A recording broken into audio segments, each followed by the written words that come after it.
நம்முடைய பிள்ளைகளிடத்திலே நாம் சொல்ல வேண்டிய ஒரு வார்த்தை, சொல்லவே கூடாத ஒரு வார்த்தை. சொல்ல வேண்டிய அந்த வார்த்தை என்ன தெரியுமா? நம்முடைய பிள்ளைகள் அவர்கள் வாழ்க்கையில் எடுக்கிற மிக முக்கியமான முடிவுகளின் போது, மிக முக்கியமான கட்டங்களில், நான் இருக்கிறவன் கூட, கவலைப்படாத, தைரியமா பண்ணு, பார்த்துக்கலாம்.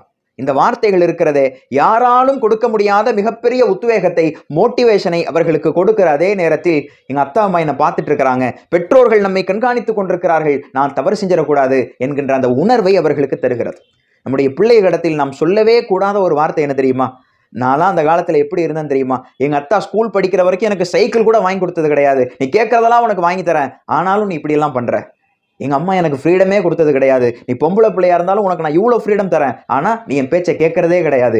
நம்முடைய தலைமுறையில் நம்முடைய பெற்றோர்கள் நமக்கு கொடுத்த அனுபவத்தை நம்முடைய பிள்ளைகளிடத்தில் திணிப்பது, இதை நிச்சயமாக நாம் செய்து விடவே கூடாது. அப்போ நம்முடைய பிள்ளைகளிடம் நாம் சொல்ல வேண்டிய அந்த வார்த்தையை கவனம் வைக்கிற அதே நேரத்தில் சொல்லக்கூடாத வார்த்தையையும்